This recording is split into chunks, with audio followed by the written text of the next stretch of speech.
మిగతా మిత్రులందరికీ పేరు పేరున హృదయపూర్వకంగా నమస్కారం, హృదయపూర్వకంగా మీ అందరికీ ధన్యవాదాలు ఈ కార్యక్రమంలో పాల్పంచుకున్నందుకు. మున్సిపాలిటీకి సంబంధించి సాధారణంగా ఒక మాట చెప్తా ఉంటారు ఉర్దూలో, బల్దియా అంటారు మున్సిపాలిటీని. కానీ బల్దియా అంటేనే ఖాయే ఖాయా పియా చల్దియా అంటే తిన్నామా, చాయ్ ఏదో బిస్కెట్ తిన్నామా, చాయ్ తాగినామా, పోయినామా అన్నట్టుంటుంది తప్ప ఖాయా పియా చల్దియా తప్ప బల్దియాలో ఏం పని కాదు అనే ఒక అర్థం వచ్చినట్టు దాని గురించి అట్లా గతంలో చాలా చిన్నగా మాట్లాడుతున్నారు. కానీ పెద్దలు కేసీఆర్ గారి నేతృత్వంలో మన పార్టీ తెలంగాణ రాష్ట్రం ఏర్పడ్డ మొట్టమొదటి రోజే అధికారంలోకి వచ్చిన తర్వాత ఒక ప్రణాళిక ప్రకారం పల్లె కానీ పట్టణం కానీ అభివృద్ధి చేసుకోవాలి, ప్రణాళికబద్ధంగా ఒక పల్లెలో ఏమేమి సౌలతులు ఉండాలి, పట్టణంలో ఏమేమి సౌలతులు ఉండాలని చెప్పి ప్రభుత్వమే ఆలోచించి విధులు మాత్రమే గుర్తు చేయడం కాకుండా నిధులు కూడా సమకూర్చి, అంటే ఇటు మున్సిపల్ కౌన్సిలర్లకు కానీ అటు సర్పంచ్లకు కానీ చెట్లు నాటు నుంచి మొదలు పెడితే పారిశుద్ధ్యం, ఇంటింటికి మంచినీళ్ళు ఇచ్చుడు, పార్కులు, స్ట్రీట్ లైట్స్, పల్లె ప్రకృతి వనాలు, పట్టణ ప్రకృతి వనాలు, డంపింగ్ యార్డులు, శ్మశాన వాటికలు, ఈ రకంగా బ్రహ్మాండంగా ఎట్లా ప్రణాళికబద్ధంగా పనిచేయవచ్చునో మొత్తం భారతదేశానికి చూపెట్టింది ఖచ్చితంగా తెలంగాణ రాష్ట్రం అని ఘంటాపదంగా ఇవాళ మనందరం గర్వంగా చెప్పొచ్చు. నేను చెప్పేదేదో ఊరికేనే మన డబ్బా మనం కొట్టుకోవడం కోసం చెప్తలేదు. కేంద్ర ప్రభుత్వం మనకిచ్చిన అవార్డులు, కేంద్ర ప్రభుత్వం మనకిచ్చిన అవార్డులే దానికి నిదర్శనం అనే మాట నేను మీకు గుర్తు చేస్తా ఉన్నా. మీకు తెలుసు, తెలంగాణ జనాభా భారతదేశంలో మొత్తం దేశ జనాభాలో చూసుకుంటే 3% కంటే తక్కువ, 3% కంటే తక్కువ జనాభా భారతదేశంలో తెలంగాణ.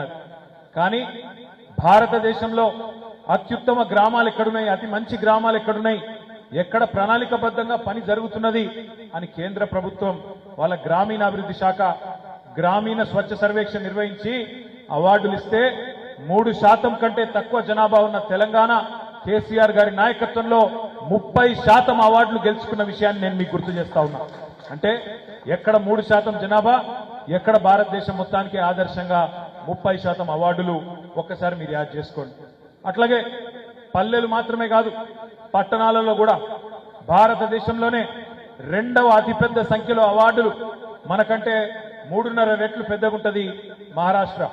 ఆ మహారాష్ట్ర తర్వాత వాళ్ళకి 28, 29 అవార్డులు వస్తే 26 అవార్డులు అత్యుత్తమ మున్సిపాలిటీలకు గెలుచుకొని భారతదేశానికి ఆదర్శంగా పట్టణాభివృద్ధిలో కూడా నిలబడ్డది మన తెలంగాణ కేసీఆర్ గారి నాయకత్వంలో. ఇదేదో మాటలతోనో, ఊకదంపుడు ఉపన్యాసాలతోనో, లేదా చిల్లర మల్లర బజారు భాషతోనో కాలేదు. ఒక ప్రణాళికబద్ధమైన అభివృద్ధి, ఒక ఆలోచనతో ఉన్న ముఖ్యమంత్రి ఆయన విజన్కు అనుగుణంగా మరి పనిచేసిన మున్సిపల్ చైర్మన్లు, కౌన్సిలర్లు, అదేవిధంగా గ్రామ పంచాయతీ సర్పంచులు, ఎంపీటీసీలు, వార్డు మెంబర్లు, ఉప సర్పంచులు, ఎమ్మెల్యేలు, జెడ్పీటీసీలు అందరూ కలిసికట్టుగా సమిష్టిగా పనిచేస్తే ఇది సాధ్యమైంది. ఇక్కడున్న ఎమ్మెల్యేలం సొంత ఖర్చులతోని పైసలు పెట్టుకొని మరీ పనిచేసినాం. కానీ 14లో ఎప్పుడైతే తెలంగాణ వచ్చిందో 14 నుంచి 23 డిసెంబర్ వరకు దాదాపు 9.5 సంవత్సరాలు మనం ఎన్నడూ ఇది కాంగ్రెస్ కౌన్సిలర్ వార్డు, ఇది టీఆర్ఎస్ కౌన్సిలర్ వార్డు అని చూడలే, సంకుచిత రాజకీయం చేయలే.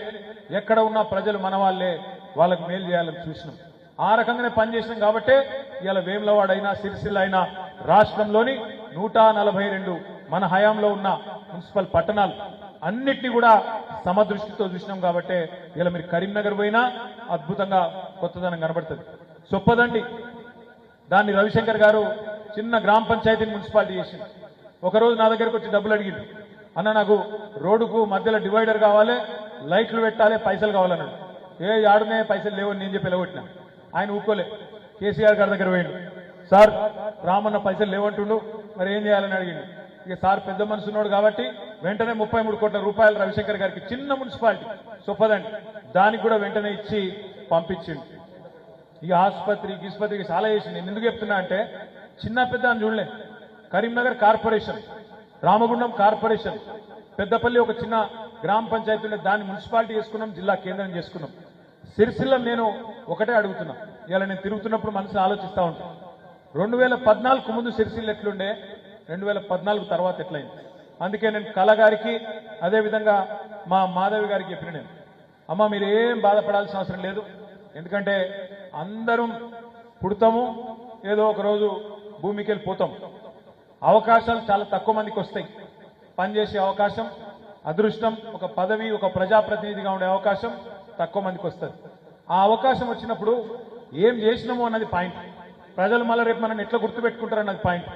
ఒకటి మాత్రం పక్కా, ఈ రోజు కాదు, రేపు కాదు, ఇంకొక 20-30 ఏళ్ల తర్వాత కూడా సిరిసిల్లలో పుట్టిన ప్రతి బిడ్డ యాద్ చేసుకుంటాడు. ఏమని?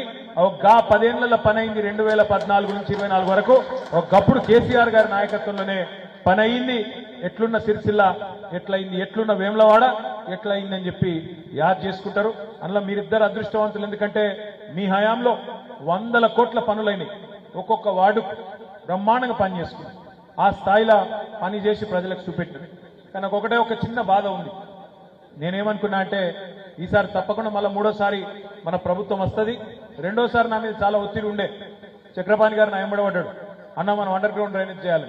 నేనేమన్నా అంటే వద్దు చక్రన్న ఇప్పుడు చేయకు, ఎందుకంటే నేను కరీంనగర్లో చూసిన ఒకసారి రోడ్లు తవ్వితే మళ్ళా 6-7 ఏళ్ళు పట్టింది. అట్లయితే ప్రజలు తిట్టుకుంటారు. 5-6 ఏళ్ళు మనకు మంచిది కాదు, మళ్ళా అంత మురికి మురికి అవుతుంది, వద్దు. 3వసారి గెలిచినాక బ్రహ్మాండంగా చేసుకుందాం, అప్పటిదాకా జర ఆగు అని చెప్పి ఆపిన. సరేగా మన దురదృష్టం ఈ కొత్త ప్రభుత్వం కొత్త నిధులు ఇచ్చుడు కాదు, ఉన్న నిధులనే ఆపేస్తాను. వీళ్ళు ఎంత పిచ్చోళ్ళు అంటే, సిరిసిల్ల ప్రజల మనసు గెలవాలంటే, వేములవాడ ప్రజల మనసు గెలవాలంటే కేసీఆర్ గారు ఇచ్చిన దానికంటే ఎక్కువ చేయాలి కదా. కేసీఆర్ చేసిన దానికంటే ఎక్కువ పని చేసి ఇగో మేము ఆయన కంటే బాగా చేసినామని చెప్పుకోవాలి. కానీ వీళ్ళు ఎట్లున్నారు? ఉన్న గీతను సరిపేసే ప్రయత్నం చేస్తాను. నేను అధికారంలో ఉండగా చివరి 6 నెలల్లో మన మున్సిపల్ చైర్మన్ గారి విజ్ఞప్తి మేరకు సిరిసిల్ల పట్టణానికి ప్రత్యేకంగా, ఎందుకంటే మున్సిపల్ మంత్రిగా నేనే ఉన్నా కాబట్టి, ఒక 40 కోట్లు మంజూరు చేసినాం. ఆఖరిలో చిన్న చిన్న పనులుంటే వార్డులల్లో దెబ్బదెబ్బన చేద్దామని చెప్పి మంజూరు చేసిన. ఈ ప్రభుత్వం వచ్చినాక, కాంగ్రెస్ ప్రభుత్వం వచ్చినాక ఎంత కుత్సితమైన బుద్ధి అంటే, ఎంత చిన్న మనసు, ఎంత కురుస బుద్ధి అంటే, ఆ 40 కోట్లను కేవలం సిరిసిల్ల కాబట్టే పక్కకు పెట్టేసింది. ఒక సిరిసిల్ల మీద పగబట్టినట్టు అట్లా కార్యక్రమాలు. పోనీ బయట అంతా ఏమైనా ఉద్ధరించినా అంటే కొత్తగా ఎక్కడ ఒక పైసా ఇచ్చింది లేదు. ఏమైందా మరి, ఏం చేసిండ్రు సంవత్సరంలో అంటే ఒకటి మాత్రం చేసింది. 1,40,000 కోట్ల అప్పు మాత్రం చేసింది రేవంత్ రెడ్డి ప్రభుత్వం. 1,40,000 కోట్ల అప్పు చేసిండు.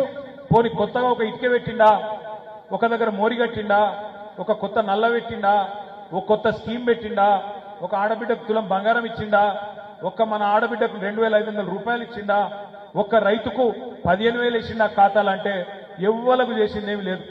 బస్సు ఫ్రీ అన్నారు, తులం బంగారం అన్నారు, ఫ్రీ స్కూటీలు అన్నారు, మీకు సిలిండర్ 500కి అన్నారు, కరెంటు ఫ్రీ అన్నారు. మాటలు మాత్రం కోటలు దాటినాయి కానీ చేతలు మాత్రం కడప దాటలేవు. అందుకే ఇలా గ్రామ సభలు పెడితే అక్కడ ఏమి వినబడుతున్నది మ్యూజిక్. కాంగ్రెస్ వాళ్ళను ఎక్కడన్నా దొరికితే తనటట్టే ఉన్నారు. గసండి పరిస్థితి తీయాలి. మీరు చూడండి, కాంగ్రెస్ వాళ్ళ మీద కోపం, ఎమ్మెల్యేల మీద కోపం, ప్రభుత్వం మీద కోపం. పాపం ఇలా అధికారులు బలైతా ఉన్నారు. రేవంత్ రెడ్డి గారి ప్రభుత్వం యొక్క అసమర్థ వైఖరి వల్ల, వీళ్ళ శాతగాంతనం వల్ల అధికారులు బలైతా ఉన్నారు.